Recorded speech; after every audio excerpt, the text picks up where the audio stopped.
Kamusta mga ka-Lloyd Sports Zone? Dahil nalalapit na ang FIBA Qualifying Tournament, samahan niyo akong alamin kung sino-sino ba ang ibabandera ng ating Gilas Pilipinas para sa dadating na torneo na gaganapin sa Latvia.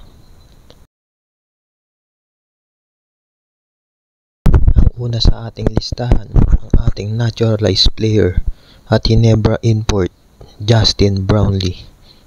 Si Justin ay pinatunayan ang kanyang sarili na kayang dalhin sa kampyonato ang ating Gilas Pilipinas sa nakaraang Asian Games matapos ang ilang dekada.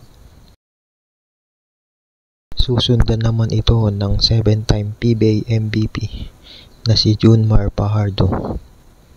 Si Abay ay diretso kaagad para magserbisyo sa ating bansa pagkatapos ng matinding laban nito sa series sa Meralco Bolts. Si Abay ay isa sa mga aasahang bigman ng ating koponan at inaasahang makikipagsabayan sa mga malalaking NBA player ng ibang bansa.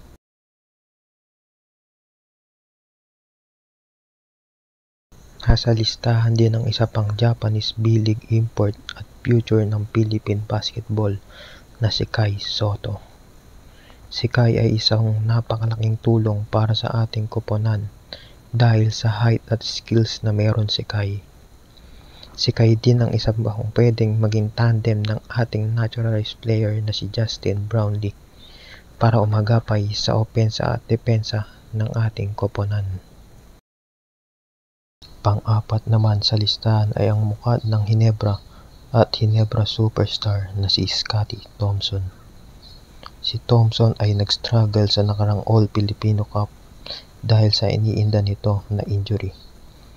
Pero hindi pa rin natin maiaalis na malaki ang maitutulong niya sa ating team, lalo na siya ang former MVP ng ating liga. Panglima naman ay ang bagong-bago lang na hinirang na most valuable player sa nakaraang finals ng All-Filipino Cup na si Chris Newsome. Si Chris ay very motivated dahil sa nakuha niya at alam nating lahat na may gusto siyang patunayan sa sarili niya dahil siya ang huling natanggal sa nakaraang FIBA World Cup. Susunod naman ay ang Japanese B-League import na si Dwight Ramos. Si Ramos ay mainstay ng ating Gilas Pilipinas at isa siya sa mga inaasahang pyesa ng ating koponan para makasabay sa mga malalakas na team na makakalaban ng ating bansa. Si Ramos din ang top local scorer ng ating team sa nakaraang FIBA World Cup. Nakasali din sa binuong team ni Coach Tim ang isa sa mga high-scoring guard sa PBA na si CJ Perez. Si CJ ay maganda ang pinakita sa Gilas Pilipinas noong huling naglaro ito para sa bayan. Noong 2019 FIBA World Cup ay isa siya sa pinaka magaganda ang nilaro para sa ating team. Ang bilis at depensa ni CJ ay makakatulong sa backcourt ng ating koponan. Kasali din sa Final 12 ang pinakamatagal ng player ng Gilas Pilipinas na si Japet Aguilar. Si Japet ay isa sa pinakabeteranong player ng Gilas Pilipinas ngayon. Si Japet ay makakatulong sa ating team dala ang experience at leadership nito sa ating team. Lalo na halos lahat ng kasali sa lineup ngayon ng Gilas ay bata at wala pang experience masyado pagdating sa big stage o international games.